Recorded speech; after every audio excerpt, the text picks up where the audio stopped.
Hey everyone, it's Ben Hardy here, and in today's we'll be comparing the new LX700h Overtrail to the Lexus GX550 Overtrail Plus. We're going to find out if the LX is in fact worth the $30,000 premium over the GX. Before we get in this video, I want to give a huge shout out and thank you to the large mailer Lexus here in Murray for giving me some time with the GX. Link to the website in the description down below. Link to my car buying guide too. Let's get into it.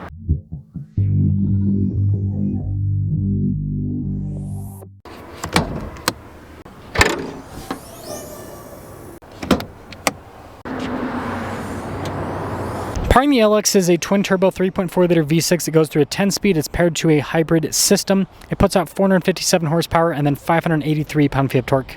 And then powering the GX is a twin-turbo 3.4-liter V6 that goes through a 10-speed, no hybrid with this though, 349 horsepower, 479 pound-feet of torque. Now the LX and the GX both get higher teens in terms of the fuel economy, which you might think the LX would get better, but the LX weighs about 6,200 pounds. The GX weighs about 5,600 pounds.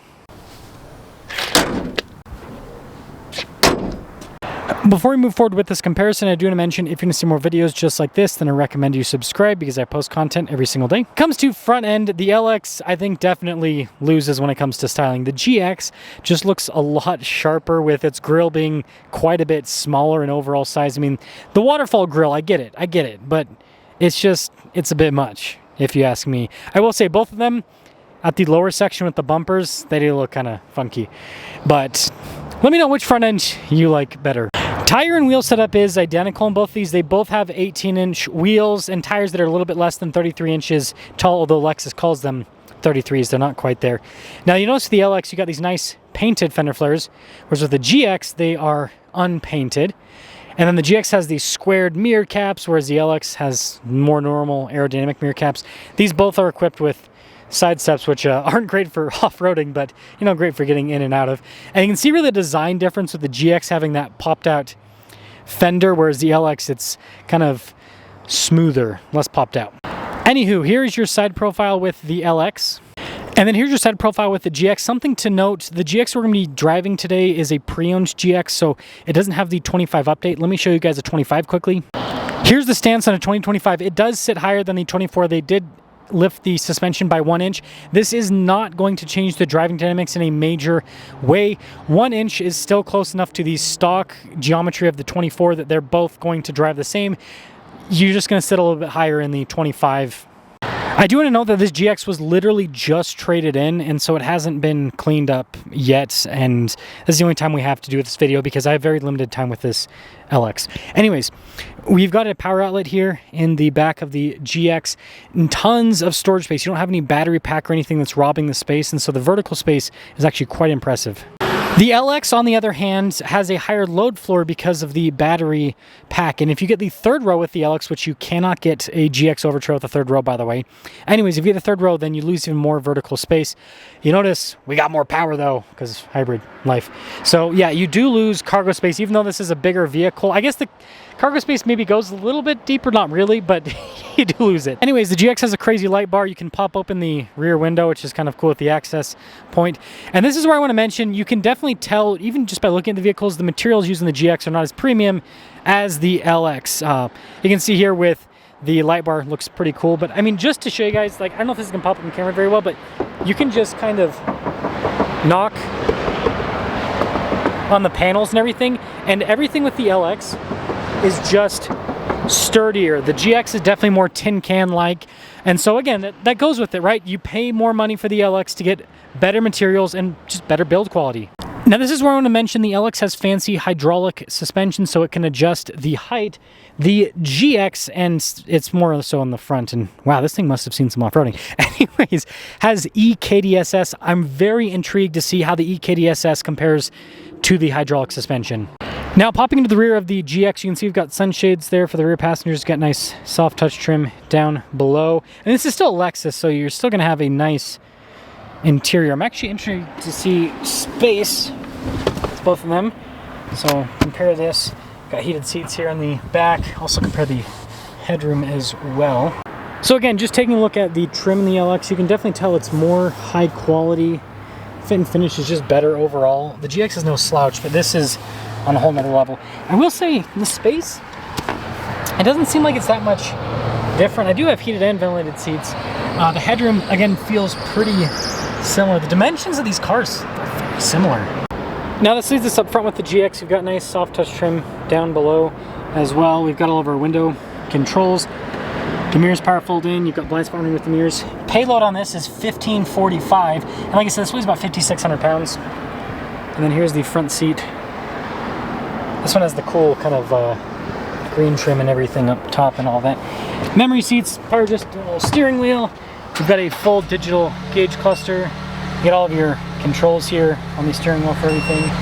This does also come with, sorry, let me turn this off, a 360 camera system as well. Heated and ventilated seats. This was built out with this infotainment system in mind, and so that's why you'll notice things in the GX kind of flow a little bit better with the infotainment system with the climate controls built in. You'll understand when we go over the LX. Now the GX does have multi-terrain select curl control. It has a selectable center and a rear diff lock. It also has, you know, full-time four-wheel drive. This one's got the cool box, which is a nice feature. And this one is the Overtrail Plus, so it's got the massage seat function as well. It's got a sunroof up top, just a regular sunroof. And yeah, even the headliner's not as nice as the LX. But yeah, one of these Overtrail Pluses for the 25 model year is like, the ones that I see delivered to dealers, like usually $85,000 roughly. Again, just taking a look at the material use, the LX is just so much more high quality. It's crazy the difference from the same manufacturer. We do have less payload though for all this fanciness, 1190, and then again this weighs like 6,200 pounds, so it's a big beast. And then here's the front seat, and really nice trim all over.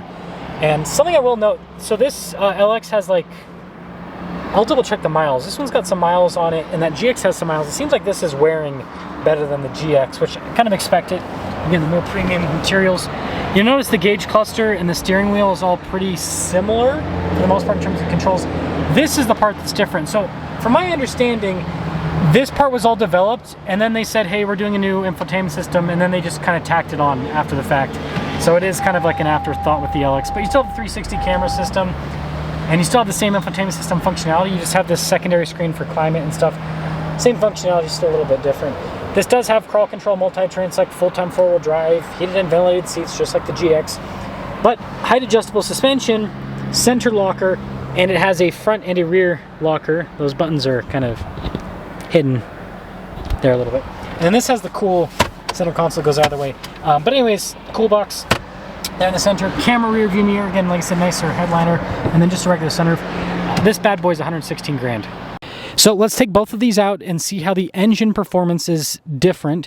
And then also, I really want to see if the EKDSS is the same, better, worse than the hydraulic system in the LX. Well, let's set off in the GX first, and then we will drive the LX afterwards. Now, here's my guess. We'll see if this ends up being true at the end. My guess is they're actually both gonna be just as comfortable when it comes to the suspension. Again, I think the biggest difference is going to be the power delivery and then long-term durability, but we'll see. Now this V6 is solid. It's got great low-end torque, and overall power is really, really solid. And this being a much lighter vehicle, it just doesn't need as much power. I mean, oh my gosh, that was almost a car crash. Wow. Anyways, I've got a 250 Land Cruiser been long-term testing, and that is a dinky 4-cylinder hybrid. I mean, it's got good power, but it's not like the V6 here, but that even feels good for this platform, this size. Now, I did look underneath the vehicles, and I did notice that some of the stuff in the LX was beefed up. Some of the stuff in the GX was also beefed up. I noticed the GX actually has a pretty beefy rear axle. It looked pretty similar in size to the LX. What you typically see with LX versus GX is the GX usually has like mid-size pickup truck components, whereas the LX will have full-size pickup truck components. So what that looks like is, if you go under a Tacoma, it'll look pretty similar to a GX, and then if you go under a Tundra, it'll look pretty similar to an LX. It looks like though they put some, maybe put some Tundra stuff under the GX though to make it a bit beefier. I really do think that they're kind of pushing for the GX to be kind of like the everyman's Land Cruiser. Time will tell on that. I'm really interested to see how the LX does over the train tracks and just over these bumps in general, because the GX with the EKDSS and the adaptive dampers handles really well, and it's very comfortable too. It does a really good job. Yeah, and this comparison for me honestly is very important, because I've been debating trading my 250 Land Cruiser for something, and this is one of the things I've been looking at, because it's like, hey, it's the same car, but I get, you know, more beefed up suspension, get EKDSS, get a V6. But then I also look at the LX and I go, man, because I have a 200 series Land Cruiser, I'm like, man, that's a nice car. So we'll see which one I like more at the end of this comparison. Yeah, the suspension damping on this is great. And I love the torque. It really is impressive. And the thing's cool about these GXs is you can fit 34s with the stock suspension. It's got the clearance for it. It's got the space. That's one of the biggest benefits of these modern Toyota product, is they made much more space. So with that being said, let's go pop into the LX and see if it really improves upon the performance, because it hopefully should for $30,000 more. Okay, so we need to be fair. This LX doesn't actually have that many miles on it. 6,000. So I guess it's, oh, so the GX had, oh gosh, how many miles? 10,000, I think. But still, I mean, yeah, this is a journalist car, and journalist cars are notorious for getting beat up. So I do have some bad news for you guys right off the bat. Well, actually, good news. You actually are getting more with the LX. So first off, the noise insulation is noticeably better. Like, it is substantially noticeably better, right? I mean, that's what you get for paying more, right? But yeah, it's a difference. It's noticeable. The seats are more comfortable. The seats are actually easier to get in and out of too, just with how they have the bolsters set up in them. And again, I know I keep like hitting this point to death, but the interior just feels so much nicer. It just feels so much more well built. I think if someone doesn't review cars like me, they're probably not gonna notice too much, but since I'm in and out of cars all the time, I do notice. Ah, crap. The suspension's better too. I was coming into this, I was really hoping that we were all getting like a big W, being able to basically buy a better car for $30,000. And if you get like a regular Overtrail, it's like $40,000 less. But the reality is, yeah, the full size, I mean, so far, like even the powertrain delivery, it's just better. Like the powertrain is just smoother. And I compared this earlier to the Sequoia, and I found the same thing. Dang nabbit, I don't like this. I mean, I do, I love this car. I just don't like the fact that it's actually better.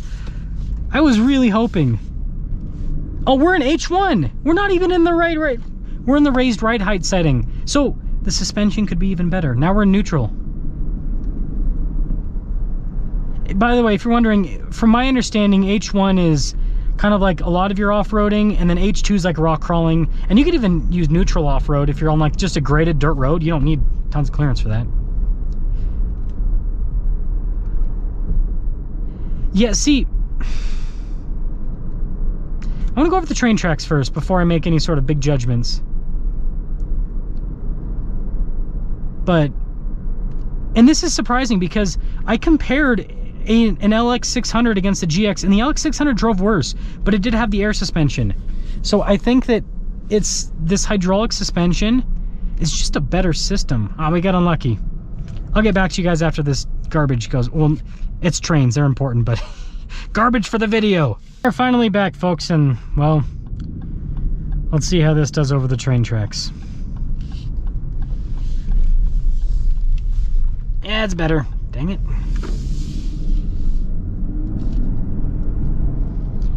Yeah, just the accelerations, it's just smoother.